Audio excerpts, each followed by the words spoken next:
Kemudian berikutnya semua aspek reproduksi meliputi masa kosong ya, waktu kosong, service per conception, umur pertama kawin dan umur pertama beranak berada pada kisaran normal. Jadi dia harus normal, masa kosongnya normal. Kemudian service per conceptionnya ya tidak terlalu banyak, tidak terlalu tinggi. Umur pertama kawin dan umur pertama beranak juga normal ya, tidak terlalu cepat dan tidak juga terlalu lama. Kemudian selalu tersedia replacement stock dengan umur dan bobot yang seragam. Ini maksudnya replacement stock ini untuk peremajaan. Jadi apabila nanti sudah ada yang sapi betina indukan itu sudah produksi sudah tidak bagus lagi, dia akan diganti dengan sapi perah yang baru. Jadi sapi perah yang baru itu kalau bisa umurnya dan bobotnya yang seragam, yang homogen. Kemudian dari segi ekonomi, tingkat keuntungan per ekor yang diperoleh bagus. Jadi per ekor tingkat keuntungannya baik ya, tidak sampai minus yang menyebabkan kerugian. Kemudian penggunaan tenaga kerja yang efisien, tidak terlalu banyak dan tidak terlalu sedikit. Yang dikerjakan juga banyak ya, pas ya, tepat. Tidak ada yang mubazir gitu ya tenaga kerjanya. Kemudian penggunaan modal dilakukan secara tepat terhadap unit-unit produksi. Nah, inilah pentingnya kadang harus kita analisis terus ya, usaha peternakan sapi perah itu dia per unitnya itu tetap bagus nggak dia penggunaan modalnya, keuntungannya itu harus benar-benar tepat. Jadi tidak mubazir yang menyebabkan pemborosan sehingga perusahaan peternakan akan rugi. Kemudian quality product selalu dapat dipertahankan sehingga nilai jual produk tinggi. Jadi kualitas produk kita itu, susu itu ya, harus dapat kita pertahankan, bahkan kalau memungkinkan harus lebih ditingkatkan lagi kualitinya supaya nilai jual produk kita tadi, susu kita tadi akan menjadi tinggi. Kemudian dari segi facility, pengadaan fasilitas dalam jumlah memadai dan efisien dalam pemakaian. Jadi fasilitasnya harus pas, harus cukup, tidak kekurangan satu apapun, dan efisien dalam pemakaian. Nah, jadi dia betul-betul pas ya, jumlahnya pas dan ya semuanya ada ya, fasilitas yang dibutuhkan tersedia, dan dia harus efisien dalam pemakaian, nggak mubazir. Jadi nggak ada peralatan-peralatan yang tidak terpakai, semua harus bermanfaat ya, dapat digunakan dengan semestinya. Kemudian untuk kandang ya, posisi kandang diatur dengan strategis dan sesuai dengan kebutuhan. Jadi posisi kandang harus kita manage ya, dari sebelum pembangunan harus kita pikirkan bagaimana caranya supaya letaknya strategis ya.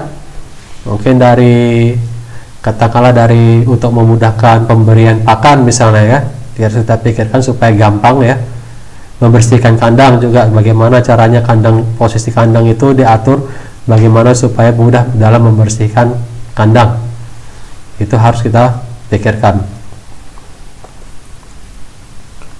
Kemudian pelaksanaan dan penggunaan recording dari setiap kegiatan dilakukan dengan teratur agar dapat mempermudah evaluasi. Jadi pencatatan ya, recording kita tahu sendiri ya dulu ya, apa itu recording.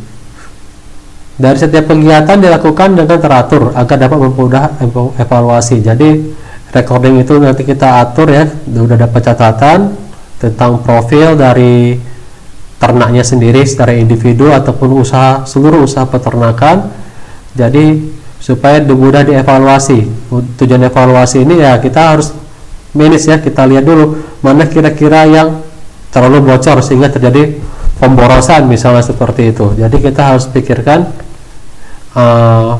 atau atur ya, mana yang perlu kita tingkatkan, mana unit yang perlu kita tingkatkan, mana yang perlu dikurangi atau yang kita pertahankan ya, seperti itu ya.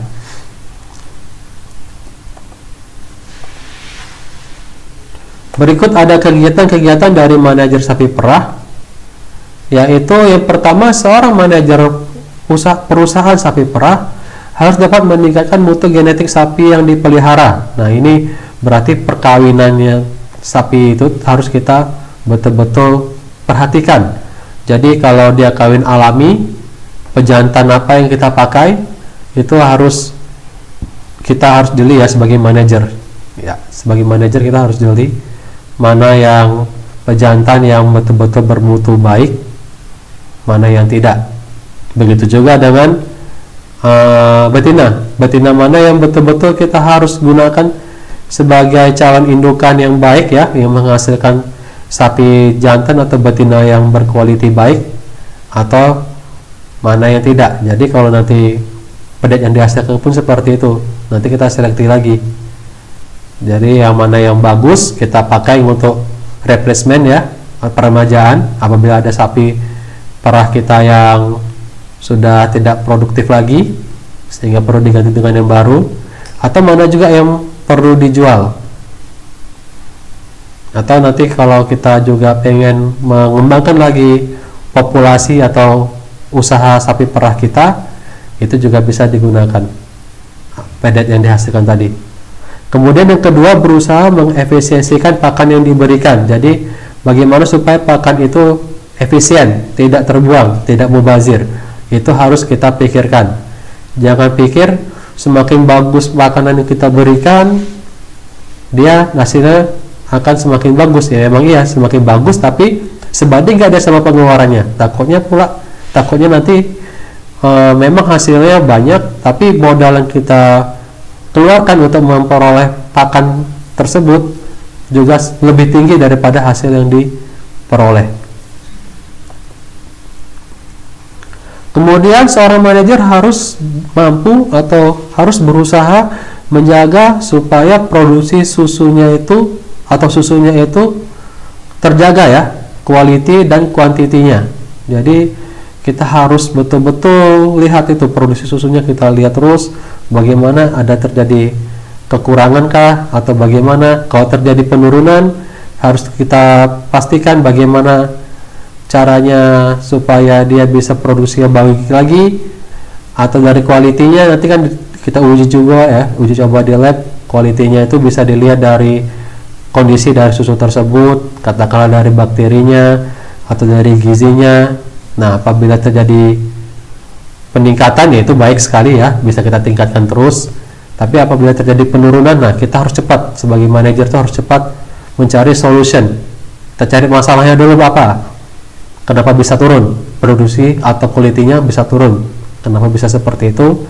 Kita cari, sudah dapat masalahnya di mana, baru kita cari solusinya, kemudian action. Kita harus bisa meningkatkan quality dan produksi dari susu tadi. Kemudian kita harus berusaha menjual produksi susu dengan harga maksimal. Nah, ini seorang manajer harus penting ini ya. Kita pikirkan bagaimana atau kemana susu ini akan kita jual supaya hasil harganya itu yang maksimum. Katakanlah mungkin kita punya channel ke ke supermarket misalnya, di situ lebih tinggi, atau ke hotel-hotel mewah. Kalau kita bisa tembus itu, tentu kita akan memperoleh harga yang cukup baik ya, yang paling baik.